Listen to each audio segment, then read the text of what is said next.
O título do artigo que eu escolhi é Por um Constitucionalismo Difuso, Cidadãos, Movimentos Sociais e o Significado da Constituição. Meu nome é Nayane Regina, do Direito Noturno. A revista é Direito e Praxis. O artigo é uma resenha feita pela Isadora Lins Costa.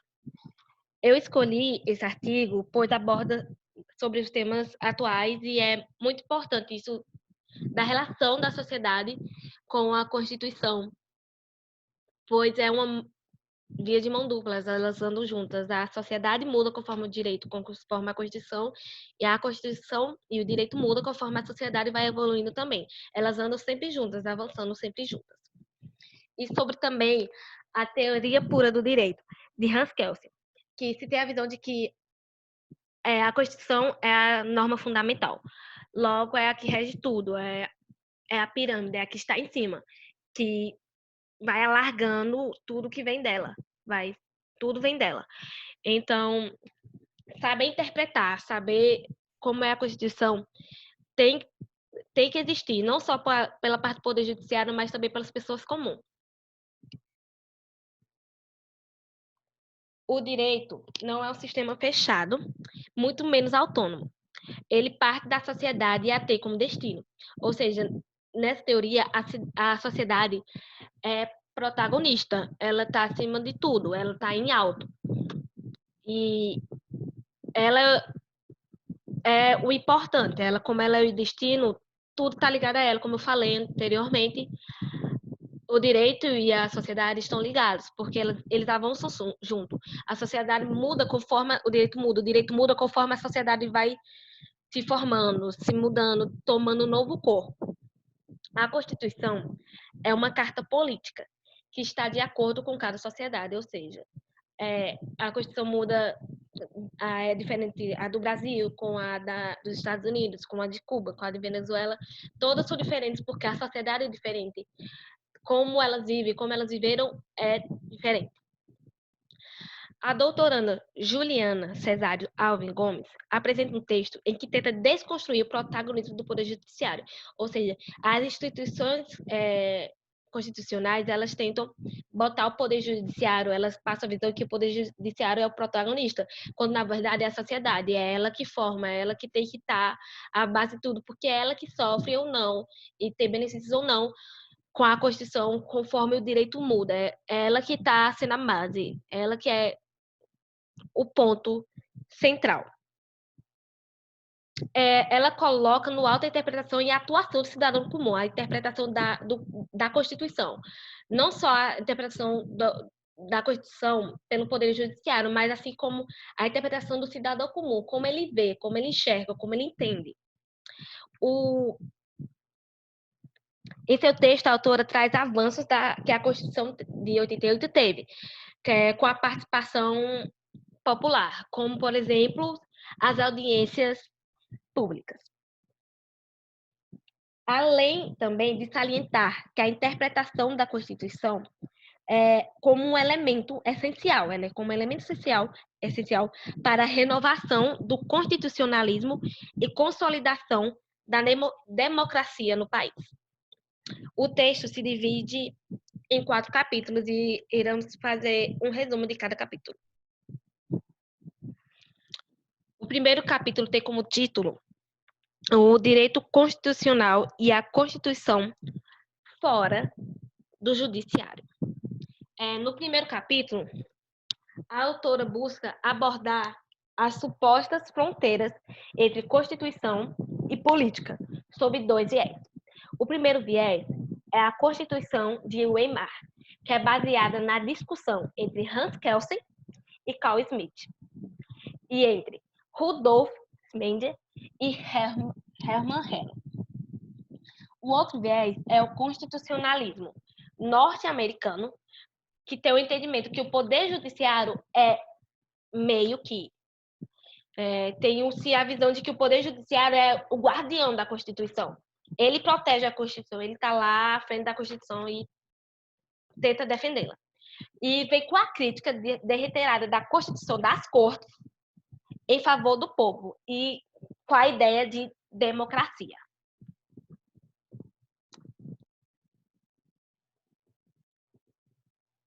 O segundo capítulo tem como título Diálogo Social, Constitucional e o Papel dos Movimentos Sociais. A autora, nesse capítulo, faz um panorama dos movimentos sociais na seara do direito constitucional no Brasil, que se divide em dois. O primeiro é o institucional, que teria uma forma oficial de manifestação dos entendimentos dos movimentos sociais em relação à Constituição. Tá, me digam uns exemplos. As disputas eleitorais, as elaborações de projetos eleitorais, a mobilização de mecanismos de democracia semidireta, como o plebiscito e o referendo. O segundo é o institucional, que são as mutações constitucionais e a desobediência civil. Tá, como a autora desconstrói a ideia de violência na atuação do movimento dos trabalhadores rurais sem terra. Não. Eles fazem uso de desobediência civil como instrumento legítimo de ação. O terceiro capítulo é o caso do movimento LGBT no Brasil. Neste capítulo, a autora narra os movimentos nacionais das minorias sexuais no Brasil, ou seja, os LGBTs. Ela fala sobre a criminalização histórica, que é historicamente construída em torno do movimento LGBT no Brasil, bem como as políticas de amizade. Ela fala também da aproximação dos atores de mercados com os militantes do movimento, ou seja, eles se aproximam e mais isso é bom, isso é ruim, tem os seus pontos positivos e tem os seus pontos negativos. Na verdade, depende da atuação dos atores de mercado. Pode ser positivo com eles querendo ajudar, querendo que tenha uma visão maior, alcance um maior número de pessoas e podendo impulsionar as pautas do movimento. Já as partes negativas seriam eles quererem modificar o movimento, querer comandar, querer dizer, não, mas não pode fazer isso, não, mas esse pensamento, querer moldar e meio que barrar o movimento, fazer conforme eles querem, o mercado quer, mas não conforme os desejos totalmente do movimento. Então, esse é o ponto negativo. Então, tem que se ter um pensamento dessa aproximação, como cada um pode ter. Pode ser positivo e negativo, dependendo de ambos.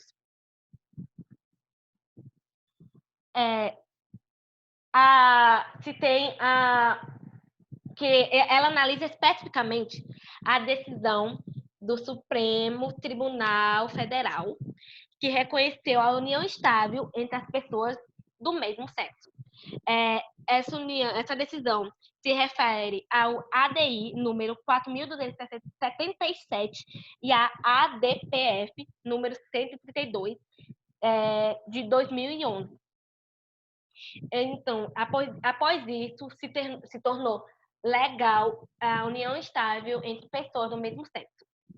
Mas o fato dessa decisão ter sido prolatada por unanimidade evidencia a mudança de valores sociais vigentes. Ou seja, será que há 100 anos atrás isso teria ocorrido? Não. Então, mostra como o que eu falei, a sociedade vem se modificando, e com isso os direitos, o pensamento dos direitos, dos deveres. Então, há 100 anos atrás isso não aconteceria, mas agora aconteceu. Então, esse pensamento vai mudando, a sociedade vai se modificando e junto com ela o direito, como eu já citei anteriormente. O movimento por si próprio não teve o ajuízo de nenhuma das ações, considerando que a gama de legitimados para participar do processo constitucional é extremamente restrita. Após análise, os casos de mortes por homofobia são altos, e ainda são altos. Então, a união estável não muda o fato que muita gente ainda vem morrendo. E é isso que o movimento LGBT está lutando. Por que muita gente ainda vem morrendo? Por quê? Isso não pode acontecer. E além de que a Casa Legislativa é composta pela bancada evangélica, que tenta barrar as pautas do movimento, ou seja, o movimento LGBT vem com uma pauta, mas aí a bancada evangélica barra.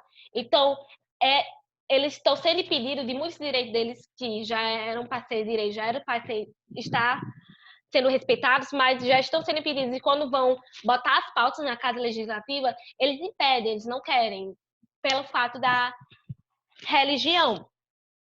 E esse terceiro capítulo, ele é muito rico de informações, rico de trabalho. Agora, o último capítulo. O título do último capítulo é Fundamentos para um Constitucionalismo Difuso. O último capítulo trata da ideia do debate, do diálogo social, de um processo deliberativo que deve ser constante e aberto para todos. A autora aponta algumas medidas. Aí você pergunta, Nayane, que medidas são essas? São medidas para que a sociedade possa participar mais ativamente do processo de construção do sentido constitucional, do sentido que se tem a Constituição. Um exemplo, a viabilização de acesso às informações institucionais, o uso de linguagem inteligível ao cidadão comum, a divulgação da pauta de julgamento do tribunal com maior antecedência. Tá, temos uma pauta. Divulgação com antecedência, ou seja, o público pode ver, o público pode criar uma opinião antes que essa pauta já seja negada ou não, entender o que essa pauta quer dizer, estudar, compreender por que essa pauta deve ser aceita, por que essa pauta não deve ser aceita. Então, essa antecedência ajudaria a sociedade estar mais por dentro do que se está acontecendo no sentido constitucional, em tudo que se tem ocorrido. Nesse capítulo também tem-se uma afirmação de uma suposta crise que estaria submetida ao Estado-nação. Mas essa situação pode ser considerada uma ilusão política e juridicamente construída desde o final da Segunda Guerra Mundial, porque o direito parece não querer admitir, muito menos a sociedade, de que não conseguirá ultrapassar esses horrores, essas tristezas que se teve depois da Guerra Mundial e do Estado totalitário. Então, se tem ainda estilhaço, se tem ainda pedras no meio do caminho para no sentido constitucional, para conseguir evoluir. Então, não se quer admitir que essas pedras ainda atrapalham no caminho, no andar. Então, complica. E mesmo com o campo jurídico insistindo na crise da ideia de nação e na crise do modelo estatal nacional, vem-se tendo fortalecimento paulistano dessa ideologia. Como exemplo, a União Europeia, com o desmantelamento das comunidades internacionais, a valorização do povo e da identidade e a reascensão da extrema-direita. O trabalho deixa o caminho amplo a ser desenvolvido e a ser estudado, além de ultrapassar as barreiras do judiciário e instituições estatais gerais, permitindo maior acesso da população, sobretudo a oprimidos marginalizados. As denúncias feitas pelo texto se referem às dificuldades de acesso aos poderes. São importantes que sejam construídas soluções e alternativas reais. E é nesses pontos, e terminando falando minhas considerações finais, que os movimentos sociais eles entram e contribuem para a consolidação de um constitucionalismo difuso. A autora fala do papel dos movimentos sociais para a construção do sentido da Constituição, que deve ser para todos os brasileiros e brasileiras. Ela fala que os movimentos sociais estão lá porque é o ponto. O que eu achei importante nesse artigo foi porque ela fala dos movimentos sociais, eles estão lá para pedir igualdade, para pedir justiça, eles não estão lá por nada. Os movimentos sociais, como movimento LGBT, movimento negro, o feminismo, o movimento feminista, eles não estão lá só porque querem uma atenção. Eles querem o sentido constitucional não só para a maioria, mas também para a minoria. Para o que eles têm lutado tanto. É esse pensamento. Os movimentos sociais, eles não ficam. A sociedade não fica mais calada. Ela não espera. Ela quer ter um sentido, quer ter uma interpretação também, quer que entendam eles também. Então, os movimentos sociais estão aí para mandar as pautas para as casas legislativas, para se ter e entender que a sociedade está mudando, a sociedade não é a mesma. E esses movimentos estão aí sempre em luta de dizer que o sentido constitucional, como eu falei, tem que ser para todos os brasileiros, não só para o poder judiciário, para os mais importantes, para todos os poderes, mas para todos. Tem que se lembrar disso, tem que se lembrar dessa interpretação.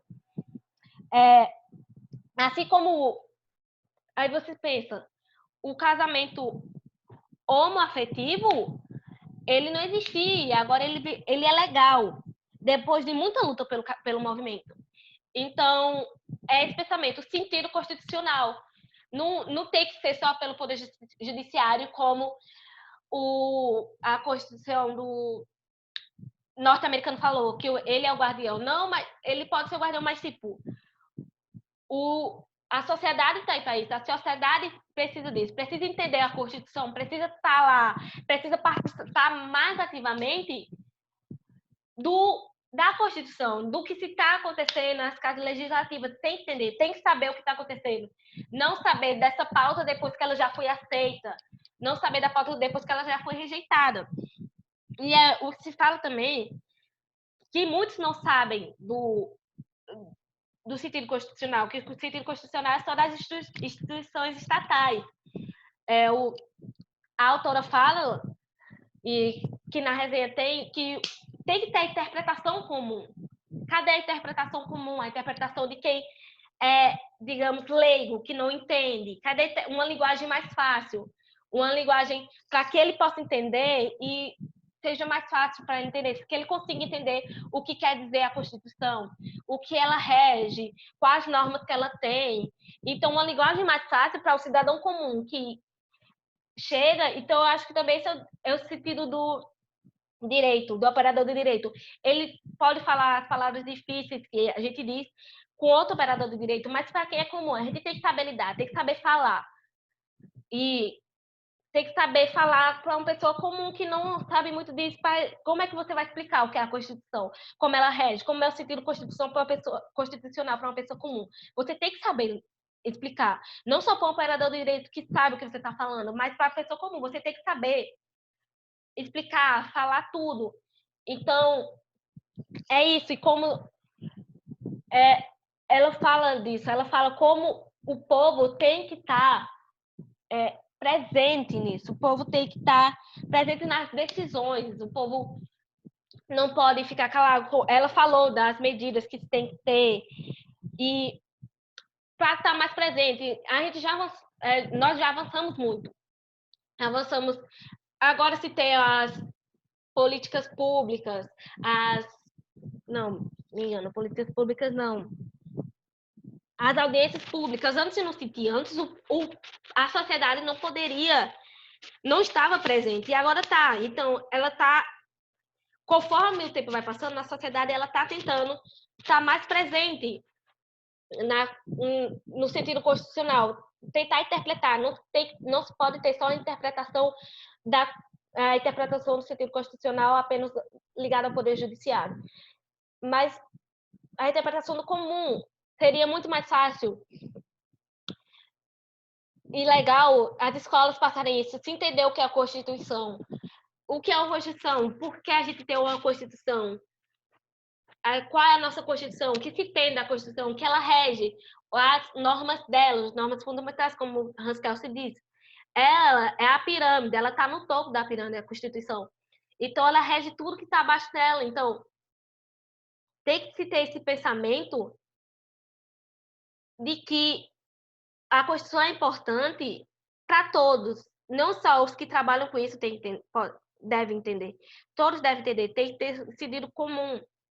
E é com isso, os movimentos tentam entender, tentam lutar pelos direitos, tentam fazer isso e tentam lutar pelas pessoas que não sabem de nada, mas estão sendo representadas pelos movimentos.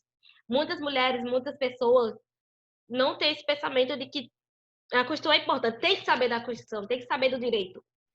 Então, é isso, tem que sempre ter um entendimento, mesmo que seja comum, mesmo que seja pouco, do que é a Constituição, do quanto ela é importante, do quanto se precisa dela.